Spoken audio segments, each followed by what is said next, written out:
Kas julgeksid mängida tehisintellekti vastu? EA toob oma digitaalsed mängud tagasi Steam'i veebipoodi. Milline saab olema PlayStation 5 ja kuidas läheb PlayStation 4-l? Mina olen Ago Ahas ja need on Mänguminutid.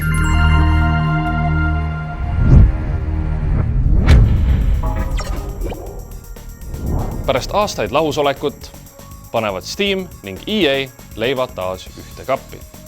Nimelt 8 aastat on EA müünud videomänge omaenda platvormil nimega Origins. Miks nad seda tegid? Ei tea, aga plaan ei pidanud vett, sellepärast et 15. novembril tuleb Steam'i veebipoodi Star Wars Jedi Fallen Order. Sellele järgnevad The Sims 4, Unravel 2, FIFA 20, Battlefield 5 ning ülipopulaarne Apex Legends.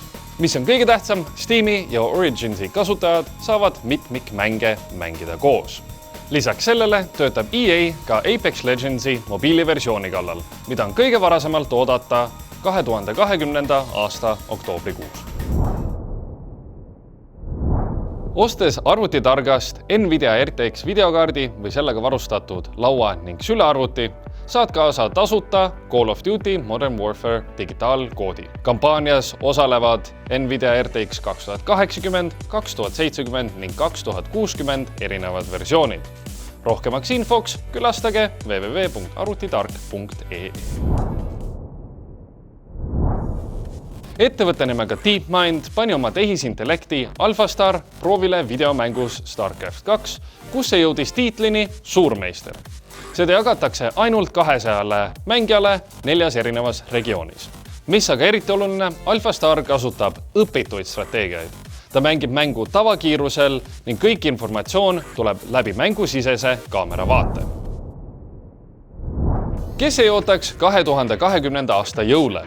Eriti kui kuulutud järgi põhikingiks saab olema PlayStation 5.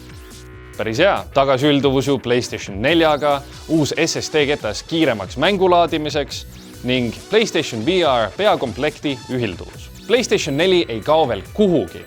Aastal 2013 välja tulnud mängukonsooli on müüdud üle 102,8 miljoni. See saavutus asetab konsooli müüdamata edetabelis 4. kohale. Kui aga eemaldada sealt pihukonsoolid, siis PlayStation 4 edastas Nintendo Wii ning Sony PlayStation 1 ja võttis endale 2. koha.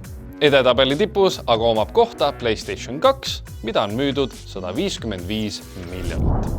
Nädala soovitus. 10. novembril saab Coca-Cola Plazas vaadata League of Legends World Championship 2019 finaalturniiri. Ülekanne algab kell 13.30 ning kestab orienteeruvalt 5 tundi, olenevalt turniiri käigust. Mina olen Ago Ahas, need olid Mänguminutid ning kohtume järgmine nädal.